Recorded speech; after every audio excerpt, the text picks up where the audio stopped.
na valente terra nordestina.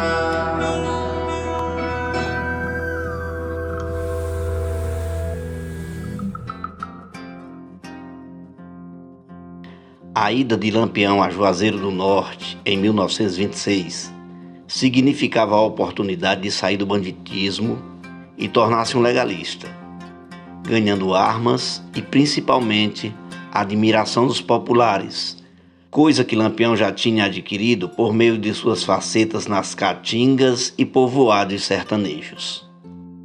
A entrevista em análise foi feita pelo médico cratense Otacílio Macedo. Para ganhar confiança de Lampião, o médico pediu um autógrafo ao cangaceiro. Com esse gesto, Lampião ficou lisonjeado e, ao mesmo tempo, embaraçado. Sem saber o que escreveu, ele perguntou os dizeres a serem anotados no papel. Assim ficou firmado: Juazeiro, 6 de março de 1926. Para, 3 pontos. E o coronel, 3 pontos. Lembranças de eu, maiúsculo, Virgulino Ferreira da Silva, vulgo Lampião. Interessante e peculiar no texto são os silêncios. As lacunas no escrito autógrafo de Lampião, um peculiar que passa despercebido. A história também se define pelo que ela exclui, pelos seus silêncios. Nesse caso particular, o jornal O Ceará optou por não expor as pessoas às quais se destinava aquele autógrafo, pois as próprias palavras de Lampião, escritas pelo entrevistador, ajudam-nos a perceber isso. Para, 3 pontos, e o coronel, 3 pontos. Quem seria esse coronel que receberia tal lembrança de Lampião? Essas reticências teriam sido apenas um mecanismo tipográfico ou foram intencionalmente colocadas para proteger pessoas importantes, coiteiras de Lampião e seus meninos no Ceará? Infelizmente, não conseguimos obter tais respostas, ficando a indagação em aberto para serem respondidas por futuros pesquisadores. Por meio da análise documental, percebemos que a entrevista ia ganhando tons mais incisivos, fugindo da cordialidade inicial entre entrevistador e entrevistado. As perguntas ficaram mais ousadas, apelando para a capacidade de Lampião ser dotado de consciência e sentimento no referente aos crimes, roubos e crueldades por ele praticados. O médico lançou a importante indagação: não se comove ao extorquir dinheiro e variar propriedades alheias? Talvez com um pouco de indignação diante da pergunta feita, Lampião foi astucioso, respondendo-a prontamente: mas eu nunca fiz isto. Quando preciso de algum dinheiro, mando pedir amigavelmente a alguns camaradas. Como podemos ver, o cangaceiro tentou desvincular sua imagem daquela que o mostrava como um salteador. Representava-se como alguém que pacificamente recorreria aos benevolentes amigos, alguém que humildemente clamava e carecia de ajuda devido às desventuras financeiras provocadas por suas circunstâncias de vida. No entanto, salientou, quando não era atendido pelos avarentos, ele se sentia no direito de ir buscar o dinheiro, pois essa era a única maneira tida por ele para conseguir manter o seu grupo e as atividades. Consigo meios para manter meu grupo, pedindo recurso aos ricos, e tu manda à força aos usuários que miseravelmente se negarem a prestar-me auxílio. Acredito ter Lampião usado a indignação feita por Macedo ao seu favor, pois não se identificava como um ladrão, sendo um insulto não aceito por ele em hipótese alguma. Ele se autorrepresentou nesse fragmento como aquele que pede. Conforme a afirmação do entrevistador Otacílio Macedo, ele percebeu ao longo da entrevista que o cangaceiro, em alguns momentos, aproximou-se da janela do sótão e lá de cima atirou moedas aos populares aglomerados na frente da residência para conhecerem o bandido Lampião e seus cabras. A tática prática da esmola talvez viesse a contribuir, na ótica de Lampião, com essa posição de construir uma nova imagem sobre si. Nesse caso, a imagem de um homem caridoso, que tirava dos ricos e distribuía com os pobres, representação utilizada por muitos marxistas a partir da década de 1950. Segundo afirmou o jornal, Otacílio Macedo ficou tão admirado com a atitude tomada por Lampião que perguntou ao rei do cangaço quanto distribuiu com o povo de Juazeiro durante o curto tempo na cidade, obtendo a resposta de mais de 1 conto de réis, quantia bastante significativa na época para ser dada em esmolas. A preocupação de Lampião em passar uma boa imagem aos cidadãos juazeirenses talvez fosse até uma maneira de impressionar o padre Cícero e levá-lo a acreditar que nem tudo noticiado pela imprensa sobre o bandoleiro e seu bando condizia com a verdade e que o mesmo estava disposto a abandonar a vida de cangaceiro para tornar-se um legalista. Na sequência das perguntas, Macedo perguntou a Lampião se ele estava rico, pois se mostrava tão caridoso para com os populares e, segundo noticiavam os jornais, ele era portador de vultosa fortuna. Tentando desmentir os boatos, Lampião foi pragmático. Tudo quanto tenho adquirido na minha vida de bandoleiro mal tem chegado para as despesas do meu pessoal. Aquisição de armas, convido notar que muito tenho gasto, também com a distribuição de esmola aos necessitados. Percebemos que sempre a ideia de caridoso, juntamente com a de mantenedor do coletivo no qual se constituía o bando, ia sendo alimentada e respeitada pelo próprio Lampião. As palavras do rei do cangaço buscavam maquinar sua vida em torno dos crimes e sepultar as representações dominantes através da escrituração de sua entrevista. Da constituição de outro sujeito, parte de uma tentativa de expor a visão que tinha de si mesmo, de induzir e encaminhar os leitores por outras veredas discursivas.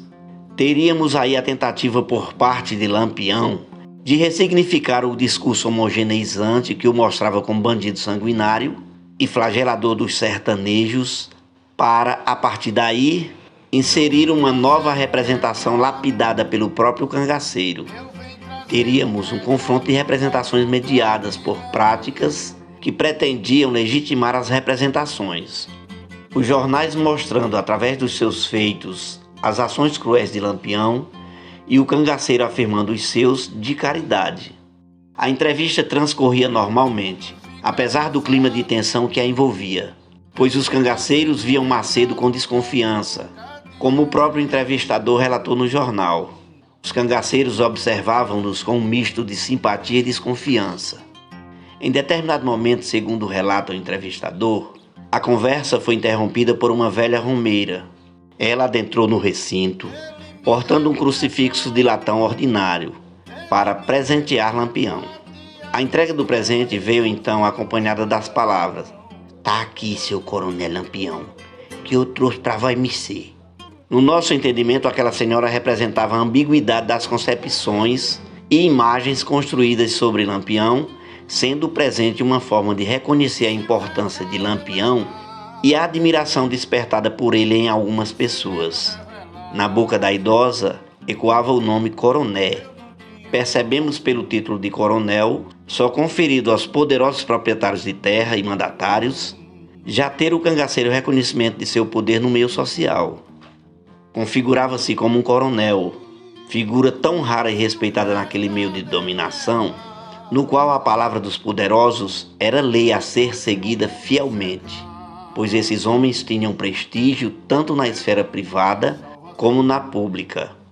Lampião, assim, só se diferenciava dos outros coronéis por ser considerado um ilegal, um bandido sem terras e curral eleitoral, enquanto os outros tinham a política como meio de legitimação de sua autoridade. O rei cangaceiro tinha as armas e seu temível bando, que o tornaram poder no sertão.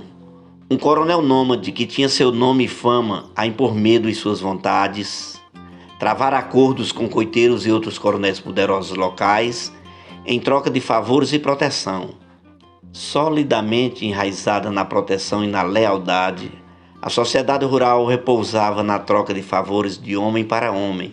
O coronel oferecia proteção e exigia irrestrita adesão. Percebemos que as próprias palavras de Lampião afirmavam seu poder naquela região que ele exercia com a sua forte teia de relações e trocas de favorecimentos. Não tenho tido propriamente protetores, A família Pereira do Pajeú é que tem me protegido, mais ou menos. Todavia, conto por toda parte com bons amigos, que me facilitam tudo e me consideram eficazmente quando me acho muito perseguido pelos governos. Atentamente para o detalhe, o presente da velha senhora guardava a simbologia do sagrado e subjetivamente escrevia sobre ele o desejo de proteção, talvez uma vida longa para o cangaceiro. Diante daquele ato simples, o chefe cangaceiro interpelou: "Este santo livra a gente de balas, só me serve se for milagroso." Depois, respeitosamente, beijou o crucifixo e guardou no bolso. Em seguida, tirou da carteira uma nota de 10.000 réis e gorjeteou a romeira. Concluímos que essa nova imagem de Lampião seria lapidada como discurso dado para ler pelos jornais e que ele teve a oportunidade de ser, naquele momento, mesmo com as interferências e direcionamentos do entrevistador, autor de seu discurso. Assumiu o lugar de uma voz ativa, através da qual buscou refazer sua imagem e defender suas posições, quebrando o ciclo da unilateralidade discursiva que, via de regra, o representava contra a sociedade. Avaliamos que tanto Otacílio Macedo quanto Lampião tinham interesses não revelados, mas que podemos identificar com alguma atenção naquela entrevista. Otacílio buscou um furo jornalístico, algo inédito. Lampião pretendia passar uma imagem oposta àquela difundida, que o representava como bandido despudorado e sanguinário. Tanto o entrevistador como o entrevistado buscaram ser cautelosos no uso das palavras. Pretendendo esmiuçar toda a vida do bandoleiro, Macedo indagou: "Não pretende abandonar a profissão?" O documento nos permite pensar que, para o entrevistador, a pergunta demonstra de forma nivelada uma ironia. Possivelmente o cangaceirismo lampiônico era uma espécie de máquina de obtenção de dinheiro, extorsão e roubo. A resposta do cangaceiro acabou por legitimar a forma de pensar do médico cratense. "Se o senhor estiver em um negócio e for se dando bem com ele, pensará porventura em abandoná-lo?"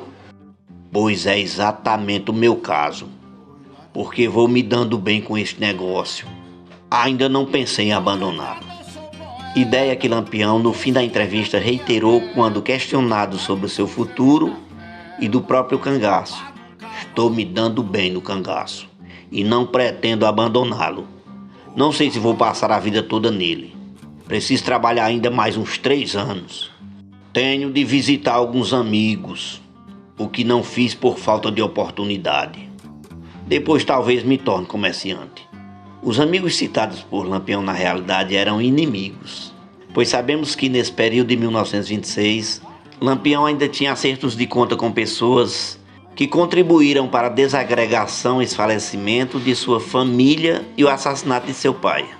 Lampião utilizou o termo trabalho vinculado ao cangaço, explicitando a visão do cangaceirismo como uma ocupação igual a outra qualquer. Desse modo, ele novamente buscava fugir da imagem de bandido, como dissemos, a partir de um discurso no qual colocava seu ofício como um negócio qualquer que ia dando certo, buscando um lugar no mundo do trabalho desvinculado da conotação de banditismo. Nesse contexto, ele pretendeu aproximar-se dos grupos minoritários da sociedade, se mostrando como um igual. Entretanto, em outros trechos de sua entrevista, mostrou valorizar as classes dominantes, agricultores, fazendeiros e comerciantes, que compunham o grupo conservador no Nordeste. O agradar os trabalhadores passava pelo crivo de tentar convencê-los de uma verdade, a verdade de Lampião. A imagem que ele fazia de si estava tentando transmitir, mas o elogio às camadas dominantes também tinha uma função: a de manter sua aliança com os protetores, os coiteiros, e por que não identificar-se com eles como ideal. Afinal, almejava se estabelecer no meio social como comerciante quando se aposentasse da profissão de cangaceiro. "Gosto geralmente de todas as classes. Aprecio de preferência as classes conservadoras, agricultores, fazendeiros, comerciantes, etc., por serem os homens de trabalho. Tenho veneração e respeito pelos padres, porque sou católico. Sou amigo dos telegrafistas, porque alguns já me têm salvo de grandes perigos. Acato os juízes, porque são homens da lei e não atiram em ninguém. Só uma classe eu detesto, é a dos soldados, porque são meus constantes perseguidores. Reconheço que muitas vezes eles me perseguem porque são sujeitos. E é justamente por isso que ainda poupo alguns quando os encontro fora da luta.